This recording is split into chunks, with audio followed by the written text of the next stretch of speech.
Hello, everyone, and welcome to today's webinar. Today, we are going to go through BioInfo's webinar, The Digital Scientist, Exploring Online Behaviors of Researchers. Thank you to everyone who's already joined us this morning. Before we get started, I'm going to give us just a few minutes to let for any final attendees to join us. Then I'll go through some housekeeping items and we'll kick off. Thank you.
All right, I think we'll go ahead and get started while we go through some admin stuff and wait for everyone to get settled.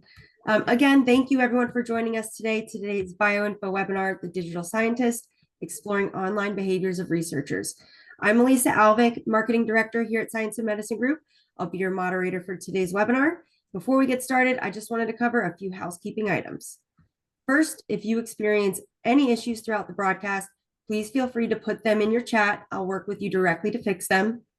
Second, this presentation will be available on demand after the webinar. An email will be sent to you with information on how to access that and the video on demand. Third, we will be taking time at the end to answer some questions. So feel free to submit your questions at any time throughout the presentation. We'll get to as many of those as possible. And of course, if we don't get to your question, we'll be sure to follow up.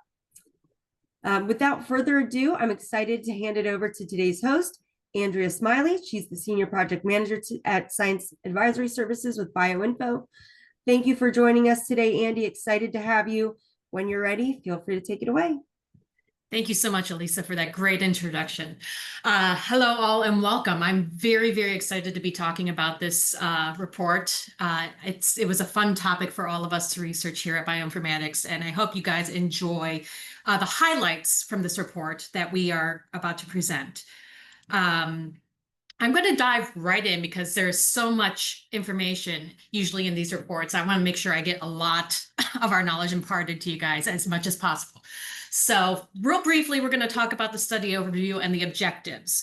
So specifically, when we set out to create this project, we were wondering, we wanted to investigate where scientists were naturally gravitating online, and we wanted to understand how often they go online for both their job, career-related topics, and also personal use. We wanted to understand what online newsletters scientists subscribe to, what other online media, which including some non-science related channels, do they consume. We wanted to understand how scientists are deciding where to go online. What are the purposes behind those scientists accessing specific social media or career-based sites?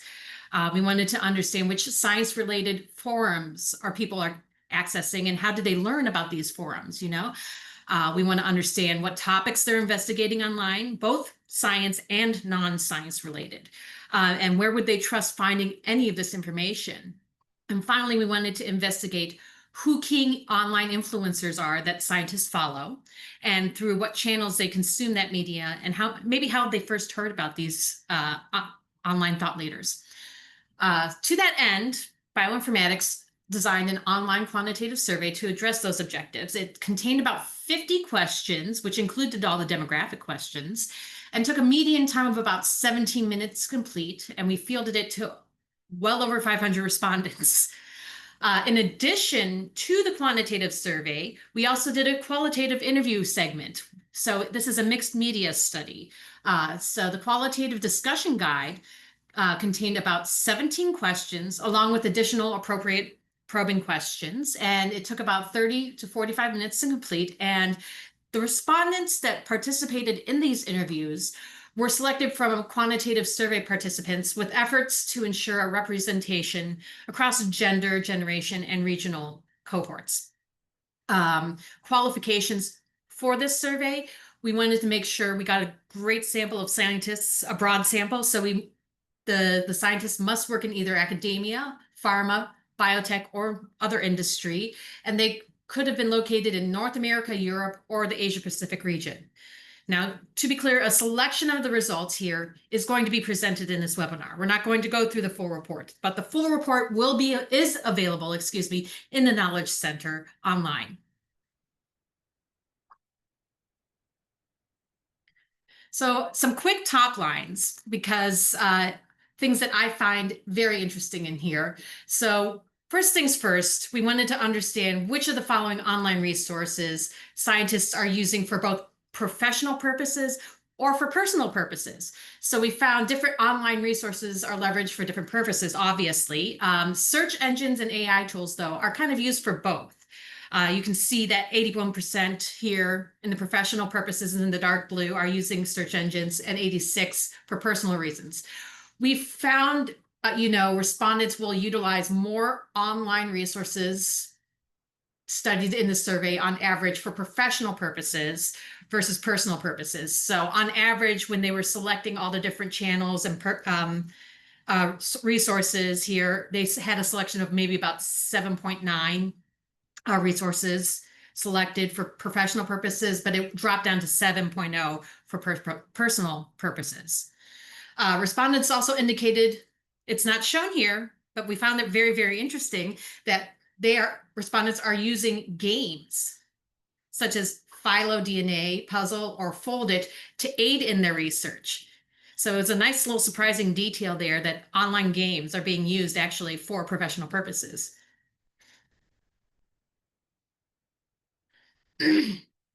So this chart I need to explain a little bit, and you're going to see this chart repeated throughout the sections a little bit. On the left-hand side on the y-axis, you see this is percent usage. So this is how often a particular resource is being used. But on the x-axis, it's trustworthiness. What percentage of these respondents rated these particular resources as highly trustworthy on a 10-point scale? So they either selected a 9 or a 10 on the trustworthiness scale here. So you can see that we've colored social media in the dark blue here, and social media tended to be more towards the left-hand side of the chart and lower left-hand quadrant. You see influencers and key opinion leaders here in the bright green, science-related websites in light blue, online events in orange. The scientific news outlets or blogs are in purple, and the search engines are in gold. So looking at this, we see up in the upper right-hand quadrant here, high trustworthy, high usage here, PubMed. PubMed is the most used and trusted online resource for scientists. Scientific news outlets and blogs are additionally trustworthy channels that are commonly used. Social media, I might kind of touched on it, social media platforms are considered to be the least trustworthy when used for professional purposes. And finally, trust is often lost through we found through the qualitative interviews that trust is often lost through paywalled services and areas of the internet that are seen being as highly biased or even toxic. Examples come to mind and were given as X, which is formerly Twitter, or Facebook. I'm going to talk a little bit real quick about the demographics of this survey before we start digging a little bit deeper into this so we can understand who we were talking to and where all these people were coming from. So we see that about a little over a third of the respondents came from North America, and then a third came from Europe, and a third from Asia Pacific. Who are these? What are these people doing? The types of research they're doing, they're either 69% of the respondents were consider themselves just doing basic research. They can be in about a third in translational, a third in clinical research, and so on down the line. 69% of our respondents were in academic research, while 31% were in pharma, biotech, or industry. Over on the right-hand side, you see that the most popular job position people claim to have was either professor, assistant professor, or teacher, and with the principal investigator right up behind them. Secondarily, it would have been lab manager, director, or supervisor or coordinator. Gender, 72% of our respondents were male, whereas 24% were female. And there we had that small segment that preferred not to answer. We also have generational differences, and generational differences I really want to push here because this one becomes very important throughout this report. The generational differences are astounding.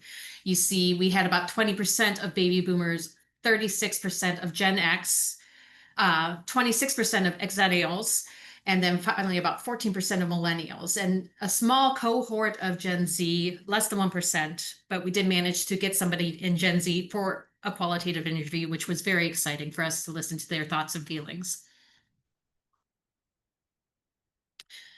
So I want to go now into more deep dive into some of our actual results from the survey.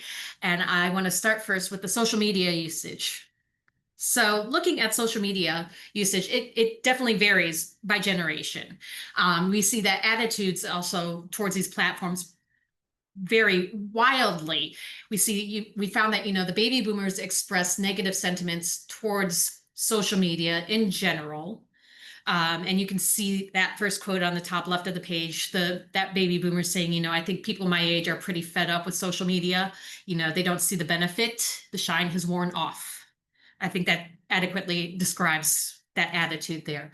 Next, we have Gen X and millennials kind of have a mixed approach to social media. They understand its importance, but they occasionally regard it as just a time waster.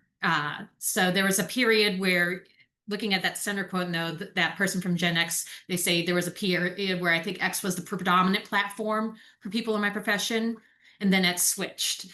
Now LinkedIn seems to be the one that people go to for information. Gen Z, they gravitate more towards image-based platforms like Instagram and YouTube. And they mentioned that the age of the user and the user-friendliness of the platform were key towards their adoption. So you see that Gen Z quote there at the bottom, that they use Instagram mainly as a social network. They listen to some podcasts on Spotify and watch videos on YouTube, but it's mainly because of the user-friendliness of those platforms. And many of their friends are that. They also called out that they feel that Facebook skews older, and even though they have a Facebook account, they never use it. So we asked them, which of the following social media platforms have you used for personal, and then which have you used for professional purposes in the last 12 months?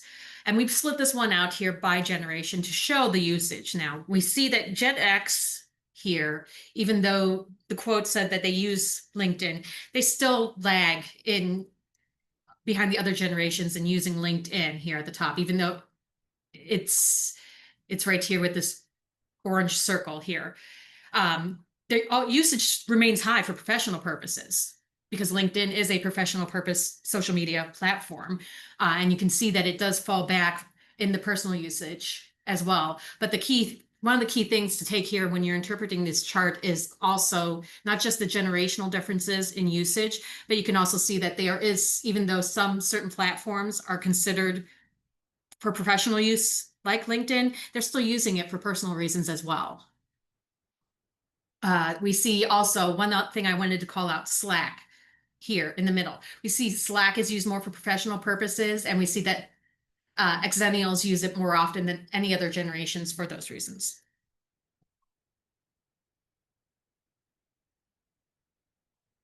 So what exactly are they doing on social media here?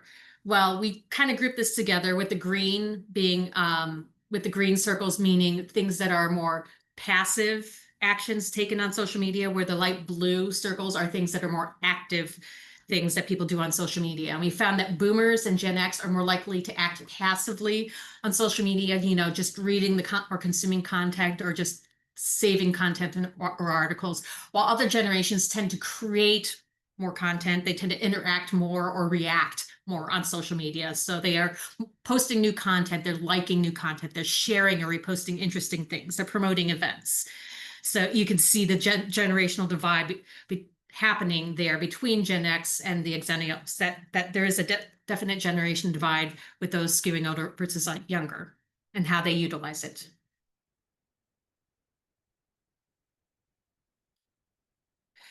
I promise you this chart. Here it is again.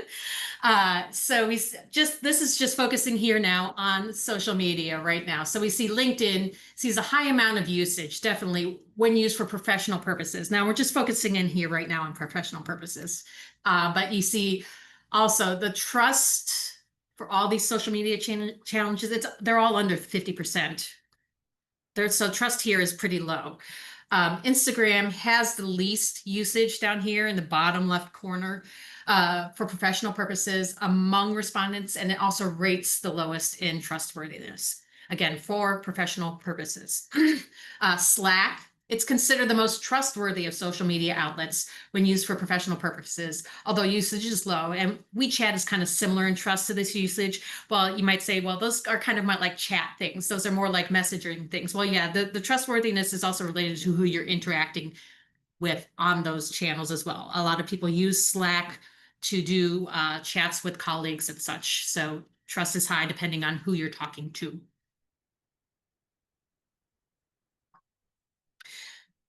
Oops, I want to go now. This is the fun section for me. I loved learning more about thought leaders and influencers here. So I'm going to talk to you a little bit about these guys. So we found which of the following types of accounts do people follow online? And to be clear, follow was defined to respondents as regularly like monitoring or engaging with or subscribing to content generated by an individual or a group. Now, we found that over 30% of respondents follow life science companies, key opinion leaders, and podcasts here on through this survey. We also found that millennials and Xennials tend to follow more accounts than the other generations as well. Baby boomers had an average number of selections of about 2.5, and Gen X only about 2.6 different kinds of accounts. This is, again, less than the Xennials, who had an average of 3.6 selections, and millennials with an average of 3.8 selections. Further, you see that, if you look at that very bottom box there, to further substantiate this, we see that 27% of baby boomers and 20% of Gen X do not follow any type of online account or thought leader here.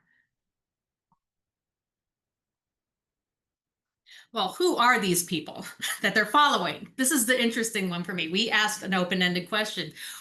Which specific influencers or key opinion leaders do you follow for professional or scientific purposes? So thinking about just in a professional capacity. So aside from scientific or medical organizations, which was 18% of the category's responses, respondents tended to follow influencers across varied topics that were related to the life sciences industry for professional reasons. And as you can see, as we progress down this spectrum, you can see that it seems like a lot of these topics here, especially to the right of the chart and on that second line, are very specific to certain fields within the life science industry. So for professional reasons, they're following key thought leaders within their specialty. We see that, for general science, we have 14% people of respondents were following some people for general science. These are the Bill Nyes, the Neil deGrasse Tysons, the Hank Greens as examples. If you want to talk medicine, about 14% also were following medicine and medical experts like Dr. Topol and Dr. Fauci. Finally, 9% were following business or entrepreneurial thought leaders like Bill Gates or Elon Musk. And then finally, the biggest one we found also was physics or astrophysics. Again, Neil deGrasse Tyson, kind of across there, and Brian Cox. So we're seeing a trend of these people following, what their pursuits are. with the key opinion leaders. As pulling in from the qual here, we see that this person from Gen X that they get emailed a lot about webinars and podcasts from various sources. The big one being Nature, generally publishing, which covers just about everything. They follow Nature on X, but a lot of the webinars are linked to those very, very specific topics, very specific ideas. Now, we do also have a chart like this in the full report that shows who these scientists follow for personal reasons, and you can download the report and explore some of those people at your leisure. You will find that a lot of times they are following scientists even in their personal lives. So we found, where are these people going to follow these thought leaders? So we found social media obviously is used most often to follow these influencers, for both personal and professional reasons. Online video sharing is secondary for personal purposes. So you see the 59%, excuse me, using social media to follow these influencers, but it goes up for the general influencers and key opinion leaders to 68%. We see also here the 41% here, using again that online video channels or video sharing. Going to break this out by generation now. Just very curious, we wanted to understand trustworthiness. How trustworthy are these people finding these thought leaders and influencers, or these types of accounts, just types of accounts? Millennials, they actually tend to have higher trust ratings of the information from influencers or key opinion leaders than other generations. And you can see here with this faded diamond, you can see how much more millennials are trusting these the life science companies, how much they're trusting the key opinion leaders, the scientific blogs, and that it's and then you see also trustworthiness drop with the other generations here on the left.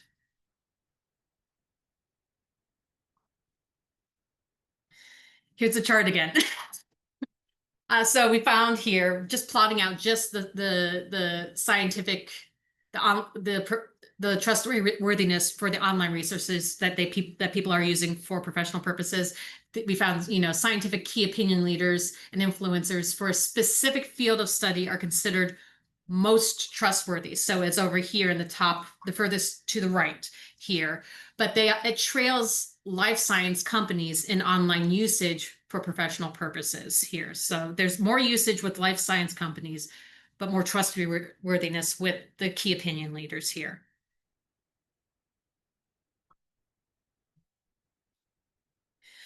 I'm going to talk a little bit about online events, but I'm not going to dive too deeply into this one a little bit. We found that so for professional usage for professional purposes or personal purposes, we found virtual conferences, webinars, and research symposiums are the most attended online events for professional purposes.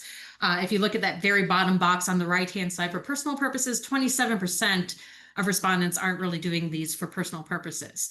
I'm not going to dive very deeply in this because we actually have a separate publication on conferences and on scientific conferences that really digs deep into this topic. So if you are interested in learning about scientific conferences, I suggest you look at our 2024 report of trends in conferences and exhibit strategies in the life sciences. Looking at this from what did they participate in the past 12 months for professional purposes versus personal purposes? We're going to do this by generation. And this one's a little surprising. The baby boomers are more likely to attend virtual conferences or an online research symposium for professional purposes. It's a little surprising, but it's not. And why? Well, because, we saw earlier that the baby boomers and Gen X were a little not trusting as much as the younger generations, not using as much media as the younger generations. But here, they are the ones that are kind of leading the charge. So you see here on the right, kind of an explanation, a little bit of a deep dive from the qual. They explain, webinars. A lot of them come as offering PACE credits or whatever, and they're offered by a specific company, Thermo Fisher comes to mind first. They're going to talk about this, and other distributors or life science companies that will put on these webinars. So if you're, of course, there's a lot of actual science in there, but it's all revolving around their ecosystem of products. And in some way or another, there's just a lot of them that you can tune into from different institutions as well, but you have to know that they're there. So the longer you've been in the field, the more the more you're aware of what's available to you. Looking now real quick at usage versus that trustworthiness for professional purposes, we see, committee meetings have high trustworthiness scores for online events. Obviously, that is because you are looking at the people that the people that you're in the meeting with, you trust their opinions, you've met them personally. So it makes sense that that would have a high trustworthiness score there. We see virtual conferences and educational webinars have the highest usage of online event types for professional purposes. And finally, the virtual lab tours actually have low trustworthiness ratings for online events when used for professional purposes.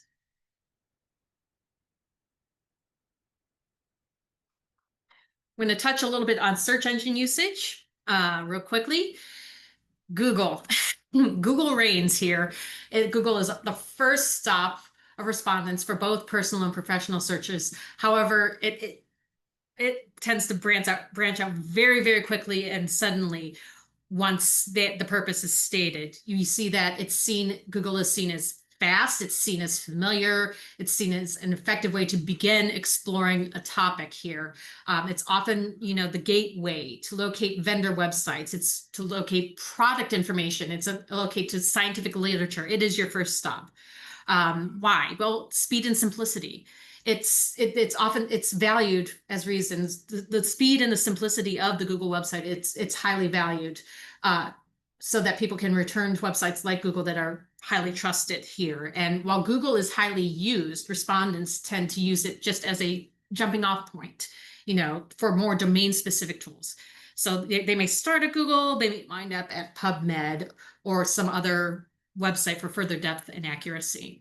On the left here, we can see, a couple of different opinions about different generational ideas behind search engine usage here. And it's just very clear that all three of these people mentioned Google. The millennial here at the top, they said, honestly, my first place to go is Google. We have Gen X here. It often starts with a Google search. And then finally, you have the baby boomer on the bottom saying, I usually go through Google like a lot of people. So Google is the number one start to any kind of scientific search, whether it's personal or professional. And here's the data to back it up. 89% for professional purposes, 90% for personal purposes. We see, Bing, Yahoo, and DuckDuckGo fall in down the line a little bit as secondary, but it's very, very clear. Google is the search engine used most often. And we also see, it is highly trustworthy. It's used most, it's highly trustworthy, but it's interesting to note here that we have all academic here with the higher trustworthiness score, but it has very, very low usage here.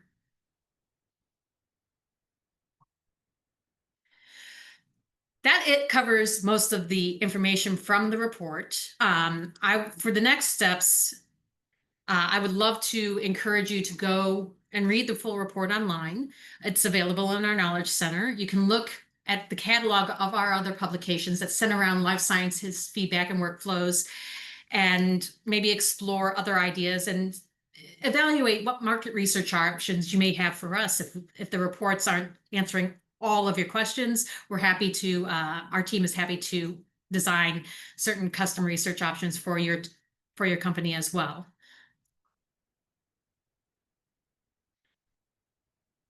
The rest of the deck here, it goes through, whoopsie, I'm so sorry here.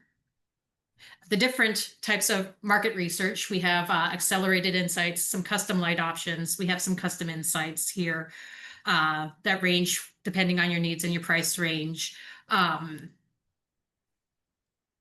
the accelerated insights, these are definitely client-led ones where we can have a rate my product. We have a rate my product, which is a ready-made survey, and you just enter your product concept, or a real-time market pulse where you can build a survey up to 10 questions, and it's a real fast turnaround on those to get results. We have custom market research options here, which include everything from just a panel only where you provide a link to the survey that you programmed and designed, all the way up to an advanced custom research, which includes survey design, fielding, and a full report at the end. So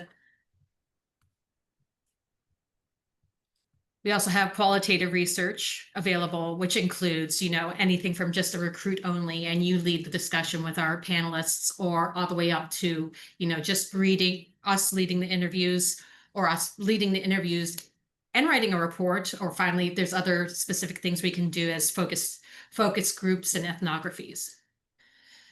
So with that, I'm going to toss this back to Elisa and see if there's any questions. Fantastic. Thank you so much, Andy. That was great. Excuse me. As Andy mentioned, we are going to jump into some question and answers. It does look like we got a few questions that came throughout the presentation, so I will start there. If you haven't already, while we do that, feel free to submit your questions in the Q&A section at the bottom of your screen. And again, if for whatever reason we don't get to your question, we'll follow up with you after the webinar. All right, let's jump into it. First one, Andy, from your perspective, how should marketing or strategy teams interpret these findings to adjust their own digital engagement strategies? That is a wonderful question. There are so many small insights here and big insights here from this study contained within this report that I didn't have time to cover everything, but I can give a very specific example. If you recall, the trustworthiness of company websites, and the usage is high. And then you have the key opinion leaders where trustworthiness is kind of higher and the usage was just slightly lower. A partnership maybe between the two would help raise the company website's trustworthiness score. And the benefit to the key opinion leader would be raising their online profile presence. So looking for partnerships, looking for ways to also, since we did investigate, while this webinar did concentrate on the usage for professional reasons, we also explored what that scientists are using for personal reasons as well. So if you dig into this report and dig into the personal reasons, we found big insight for us is that we found that even though it's the end of the workday, you just don't stop being a scientist. So you can go on and find them how you find them when in their off hours. They're still consuming scientific content even after 5 o'clock. So you can still find them. You can still, engage with them online, even through their personal usage of social media and online resources. Awesome. Perfect. All right, let's go to number 2. You mentioned that PubMed is seen as the most trusted online resource. Were there any surprising results about platforms that scientists trust the least for professional purposes? Well, yeah, let me go back to that specific slide if I may. So, surprising things for me, actually, the one surprise for me was actually here, resources. It wasn't PubMed, it was here on this one. It was that virtual lab tour being so low here. And I realized, to me, I thought that would have been higher, but there's an aspect of lab tours that you want to, and product demonstrations where you want to see, you want to touch, you want to feel that tactile experience. So at first I was a little surprised when I saw how low that was rated. But in the end, thinking about it, it really did make sense that if I'm looking at a product demo, or if I'm looking at a lab tour, I want to be able to actually put my hands on something. So taking that tactile experience out of the equation, it does, it does feel like it would lower that trustworthiness score a little bit. Awesome. All right. Looks like we've got one more. We talked about custom research, and it was mentioned as a way to assess brand reputation online. Can you share an example of how a company might use that approach to understand their digital presence more effectively? Kind of like one, but a little different.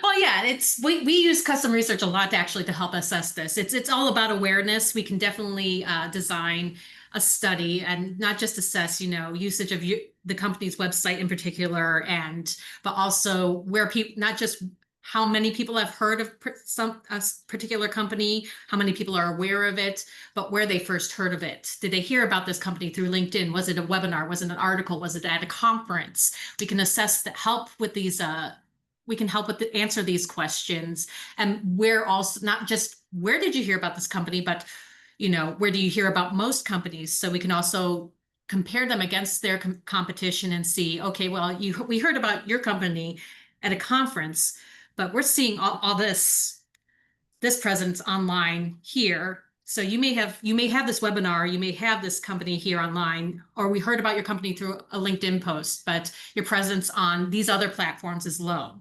So according to the respondents, we can help, understand where their audience is, where their target audience is, and how to best to reach them through our custom surveys. Awesome. All right. All right. That is all we have. Again, everyone is welcome. If you have any other questions, we do have contact information here on the presentation. So feel free to reach out. As a reminder, everyone will receive an email following the event with the slides and the recording. We also have a complimentary, if you registered, attended, we have a as well you may find interesting. Again, thank you all so much for joining us. Andy, great job today. Hope everyone has a great rest of their day. Thank you. Thanks.